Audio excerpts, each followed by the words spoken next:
em desafio, nós sempre pensamos em alguma coisa que nós precisamos enfrentar, que aparentemente está acima da nossa capacidade. Algo que vai requerer de nós muito esforço. Algo até que a gente pensa que não vai ter forças para superar. Mas nós somos desafiados a avançar, desafiados a resolver um problema, desafiados a ter uma disciplina de oração ou de estudo, a estarmos no nosso ambiente de trabalho, familiar, sempre buscando o melhor. Então a nossa vida, ela é cheia de desafios, desde o momento que uma criança nasce. Ela é desafiada a aprender a andar, aprender a falar, depois vai se relacionando na escola, e como é difícil para muitas crianças esse primeiro momento escolar, não é? Quantos têm filhos aqui podem lembrar, ou você que não tem, talvez você lembre do seu primeiro dia de escola, talvez, né?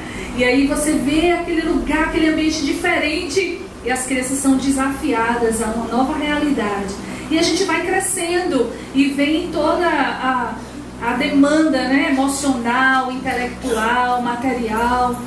Então, em todas as áreas da nossa vida, nós somos desafiados. E Deus é quem faz isso. Deus é quem planejou assim. Porque nós precisamos crescer. Nós precisamos amadurecer.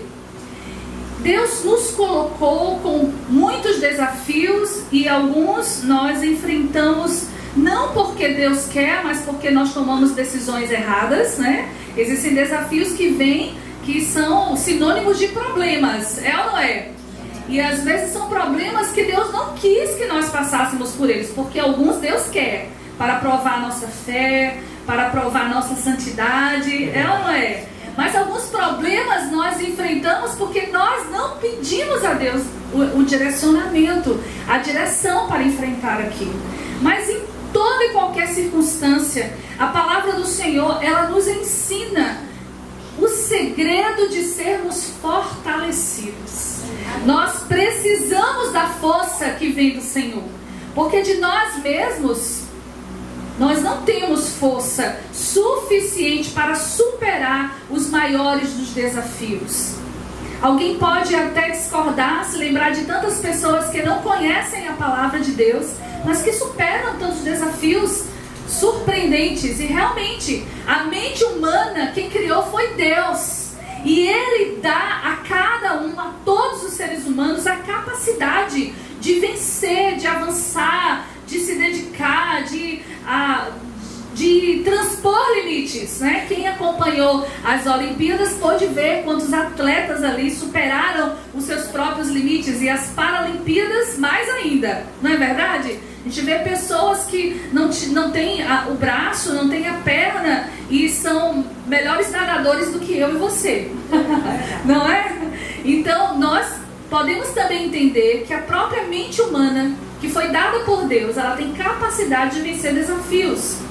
Mas eu quero abrir com você a palavra de Deus em Efésios capítulo 6, porque o que Deus quer que nós entendamos é que existem desafios que nós não podemos vencer sozinhos, mas nós precisamos estar fortalecidos. Efésios 6, versículo 10.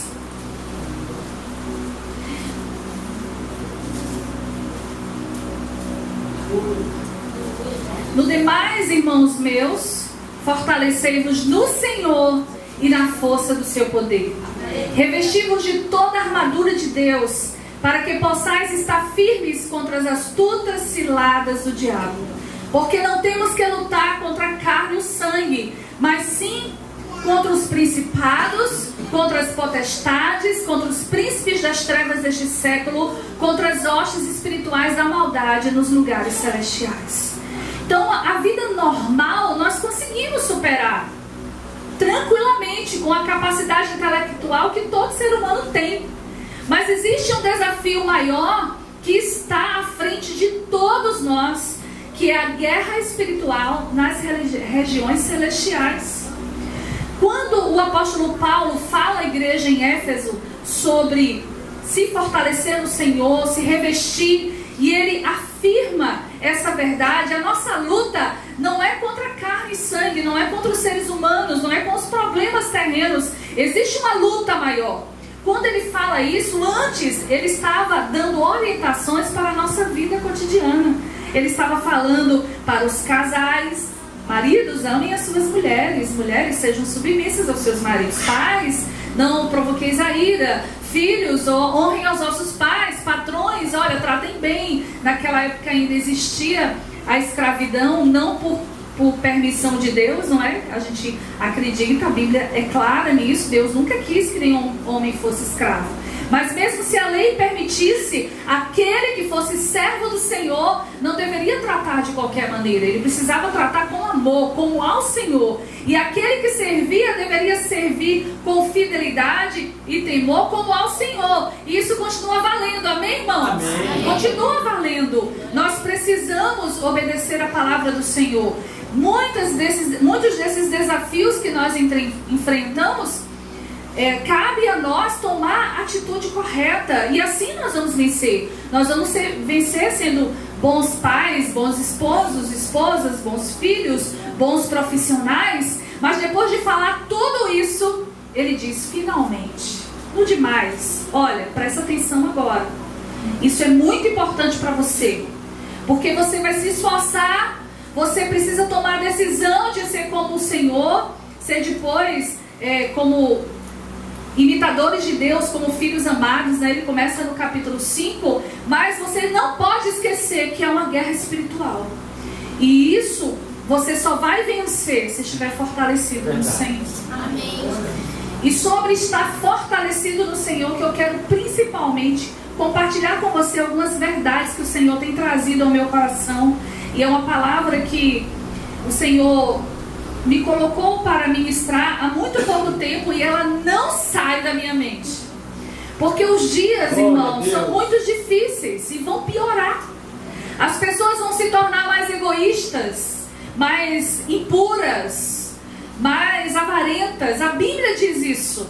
Mas isso são as pessoas do mundo que ainda não encontraram a Jesus. A igreja não. A igreja tem que se santificar, a igreja tem que aguardar a volta do noivo. Nós precisamos nos posicionar como verdadeiros filhos de Deus. Existe um princípio que está na palavra do Senhor, que nos leva a receber toda a força que nós precisamos para vencer tudo. E o apóstolo Paulo aos Efésios, quando ele diz: olha, você se revista da armadura de Deus, no versículo 13, para que você possa resistir no dia mau.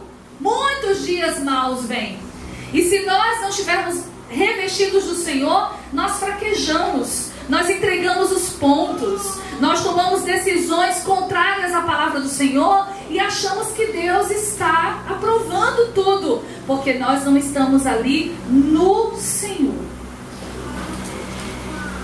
E esse princípio que eu estou falando é o princípio chamado entrar no lugar secreto, estar na intimidade com Deus. Se eu quero ser fortalecida para vencer os desafios, eu preciso estar no lugar secreto. Eu preciso estar a sós com Deus. Eu preciso acreditar que nenhum tempo com Deus é desperdício de tempo. Nenhum minuto, nenhum momento que eu passo me alimentando da palavra, orando, adorando ao Senhor é inútil, porque eu estou na presença do grande eu sou, do meu Pai Celeste, daquele que sabe tudo, sabe o ontem, o agora e o depois, que tem os melhores planos para nós, e planos de nos fortalecer, planos de que nós vivamos cheios do seu Espírito. Em Mateus capítulo 6, nós vamos abrir vários textos da Bíblia, então se prepara aí para você, junto comigo, ler vários textos. Mateus 6:6. Jesus estava dando várias orientações, e quando ele falou de oração, ele disse: mas tu, quando orares, entra no teu quarto, fechando a tua porta, ora teu Pai que está onde, irmãos? Em secreto. Tem outra palavra aí na sua versão? Acho que não, né? Oculto. Teu Pai que está em oculto, que está em secreto. E teu Pai que vê publicamente? Não. Teu Pai que vê em secreto Teu Pai que vê no oculto te recompensará publicamente. Olha que Pai maravilhoso. Eu preciso entrar nesse ambiente da intimidade onde só eu e o Senhor estamos. Nós estamos ali, eu e o Senhor, e Ele que está em secreto, porque Ele é Espírito, Ele vai ver, Ele vai atender e Ele vai recompensar. Então eu preciso dizer sim a esse chamado do Senhor. Existem orações que nós precisamos fazer em público. Nós fizemos várias aqui nessa noite. Existem orações de concordância, elas são necessárias. Existem muitas orações que são feitas ao mesmo tempo, um clamor, uma oração coletiva. Mas a principal de todas elas é a oração que você faz no seu secreto. E eu começo perguntando: como está a sua vida de oração no secreto?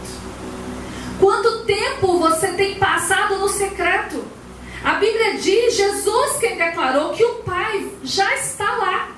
O Pai está lá te esperando. Ele que te vê em secreto vai te recompensar. Aleluia! E aquele lugar, o lugar a sós com Deus, deve ser o nosso principal momento, nosso principal lugar.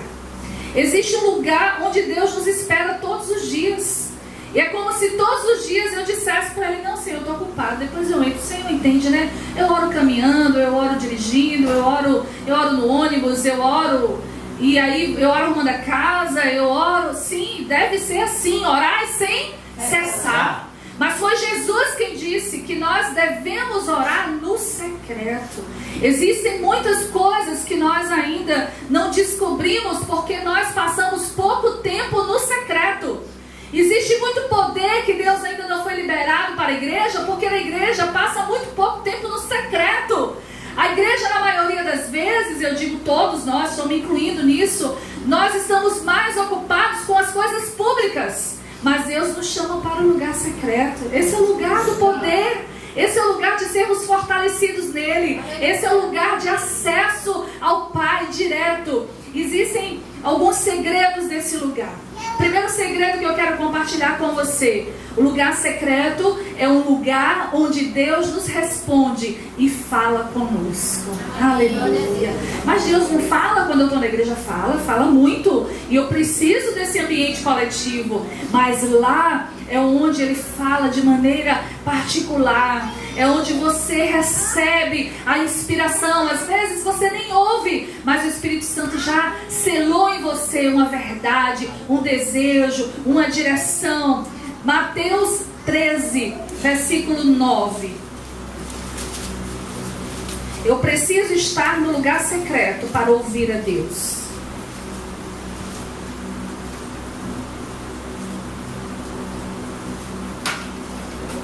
Mateus 13, 9 diz: quem tem ouvidos para ouvir, ouça. Tudo no reino de Deus depende de ouvirmos ou não a palavra do Senhor.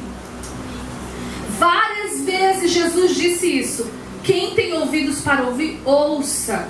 O livro do Apocalipse, o livro da Revelação, quando Deus revela a João tantos mistérios, tantas coisas que estariam acontecendo, sempre ele terminava: quem tem ouvidos para ouvir, ouça. Nós precisamos ouvir o Senhor, porque tudo muda. Não é quando eu falo com Deus, muda quando eu ouço Deus.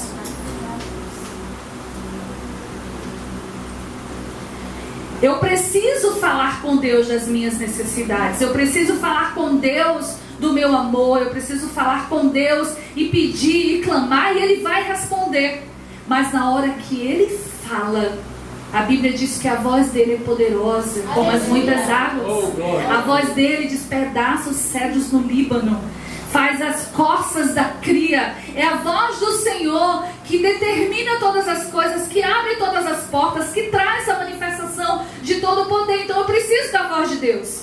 Eu preciso saber dele, Senhor, é para fazer o quê? É como? Esse problema aqui eu resolvo como? Ele fala através da sua palavra, naquele momento no lugar secreto, quando você abre a palavra e medita na palavra, ou quando você simplesmente está orando, o Senhor fala conosco. Aleluia. Nós precisamos estar com Deus e perseverar em ouvir a voz do Senhor. Aleluia. E você sabia que ouvir na Bíblia é a mesma coisa de obedecer?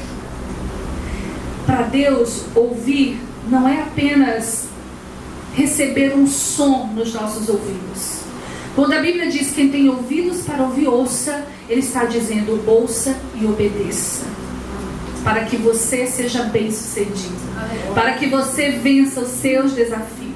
Então, em momento algum na Bíblia, quando a palavra do Senhor nos diz para ouvirmos o Senhor, está separado de obedecer. João 14, versículo 21 e 24, o Senhor Jesus também falando, ele diz: aquele que tem os meus mandamentos e os guarda, esse é o que me ama. E aquele que me ama será o amado de meu Pai, e eu amarei e me manifestarei a ele. Versículo 24. Quem não me ama não guarda as minhas palavras. Ora, a palavra que ouviste não é minha, mas do Pai que me enviou. Aleluia. Nós cantamos facilmente que amamos ao Senhor. Como nós gostamos de cantar isso, né? E é bom cantar mesmo. Mas para Deus não vale o que nós falamos da boca para fora. Para Deus vale aquilo que as nossas decisões confirmam, as nossas atitudes provam. E Ele está dizendo aqui que nós devemos guardar a palavra dele, ouvir e obedecer a palavra dele. Aquele que tem os meus mandamentos e os guarda. É só conhecer, irmãos? Diga não. Ter os mandamentos e guardar significa obedecer. E ele diz: a este eu me manifestarei. Eu desejo muito a manifestação do Senhor na minha vida. Glória a Deus. Se eu decido obedecer os mandamentos dele e guardar, ele vai se manifestar. Ele vai se manifestar a você. Você vai experimentar toda a glória do Senhor e vai ser fortalecido nele. Então, o lugar secreto é um lugar onde Deus fala conosco. O lugar secreto é também um lugar de transformação. Aleluia! Quando nós paramos para estar com o Senhor, é a presença dele que está ali. Mesmo que eu não sinta, mesmo que eu não veja, ele vai estar ali. Jesus não disse que ele estaria? Então ele vai estar ali. A presença de Deus é gloriosa, é poderosa. Se eu estou com o meu coração inteiro, verdadeiro, sincero, mesmo que não haja nenhuma palavra nos meus lábios, eu apenas dobro os meus joelhos, a presença do Senhor está ali se manifestando em minha vida. Então eu preciso crer que todos os momentos em que eu abro a porta do meu quarto, do escritório, onde for, da sala de casa, quando você está só, ou até na cozinha, mas você se dobra para estar com o Senhor, Ele está ali presente. A presença dEle vai trazer transformação. O pecado é como um câncer na humanidade. Ele entrou e destrói. Só existe uma forma de sermos fortalecidos contra o pecado: é a glória de Deus. Oh, aleluia. Só Ele em nós. Qualquer santificação que não vem, que vem pelo esforço humano e não pela presença da glória de Deus, ela vira religiosidade, porque é algo que vem de fora para dentro. Então eu preciso estar na presença dEle para que a transformação venha de dentro para fora. Essa é a verdadeira santificação. Tudo que o Senhor transforma em mim, de dentro da minha alma, se manifesta fora dela. Mas se eu apenas estiver me relacionando com Deus de maneira externa e não colocando o meu coração diante dele, eu não sofrerei a transformação que eu preciso. Eu preciso ser transformada pela glória de Deus. Você precisa também? 1 Coríntios 3,18 diz que nós somos transformados de glória em glória. Aleluia. De glória em glória. 3,18. Acho que é 2 Coríntios 3,18. É primeiro. 2 Coríntios, isso, 3,18. Esse capítulo aos Coríntios é um capítulo muito tremendo, porque ele fala sobre o poder do Espírito Santo em nós, a vida do Espírito Santo em nós, a nova aliança que foi antes, na aliança que Deus deu a Moisés. A glória de Deus veio sobre ele, todos viram, mas agora nós estamos vivendo uma maior glória, o ministério do Espírito. E ele termina o capítulo, versículo 17 e 18, vamos ler. Ora, o Senhor é o Espírito, e onde está o Espírito do Senhor, aí a liberdade. Mas todos nós, com o rosto descoberto, refletindo como espelho a glória do Senhor, somos transformados de glória em glória na mesma imagem, como pelo Espírito do Senhor. Aleluia. Quanto mais eu estou no lugar secreto, mais a glória de Deus me transforma. O lugar secreto, onde eu sou fortalecida, é um lugar de refúgio. É aquele lugar onde tudo à sua volta está agitado, mas você encontra paz. Aleluia. Quantas vezes parece que nós estamos dentro de um olho de um furacão? Você já ouviu alguma imagem de um furacão?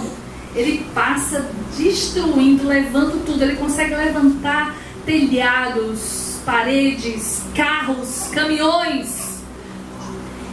Mas ali no meio dele, no olho do furacão, naquela parte central, está tudo calmo. Nada está acontecendo. E isso é um sinal para a nossa vida. O lugar secreto é esse olho do furacão. Pode estar tudo à sua volta dando errado, mas você tem esse lugar de proteção, de refúgio. Precisa orar, meu irmão. Precisa orar. Precisa estar na presença do Senhor. Precisa confiar na proteção dele. Salmo 27. Vamos agora para o Antigo Testamento. Salmo 27. Versículo 5. Ele diz: porque no dia da adversidade me esconderá no seu pavilhão, no seu quarto, no culto do seu tabernáculo me esconderá, por-me-á sobre uma rocha. É neste lugar, é no lugar da comunhão, onde nós somos protegidos, onde os ataques do inimigo podem até aumentar. Mas nesse lugar secreto, nesse lugar da presença de Deus, o Senhor nos leva paz e conforto. Aleluia. O lugar da comunhão, o lugar onde recebemos a força do Senhor, também nos transporta para uma dimensão diferente dessa que nós vivemos.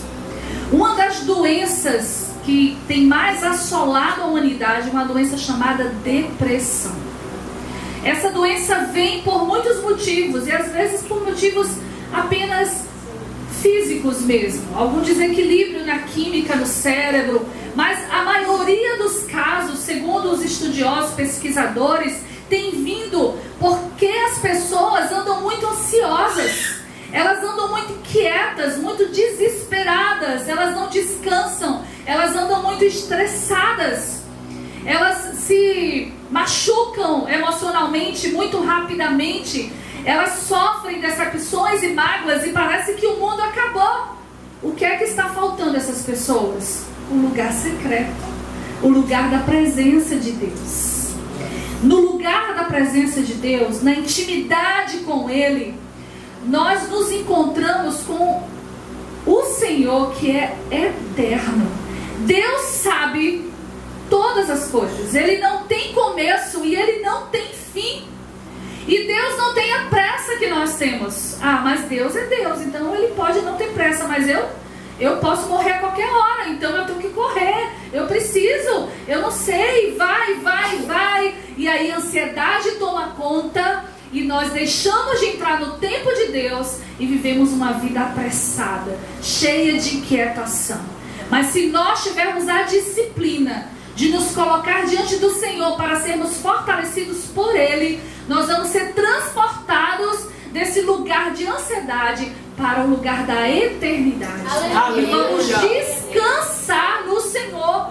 Descansar no Senhor não é cruzar os braços. Esperar em Deus não é cruzar os braços, é continuar lutando, é é continuar enfrentando os desafios, mas sabendo que a hora e o tempo é dele, que ele tem o melhor para nós, que seja em momentos bons ou ruins, eu estou com o Senhor, e não importa essa vida aqui, o importa é a eternidade que eu vou passar com ele.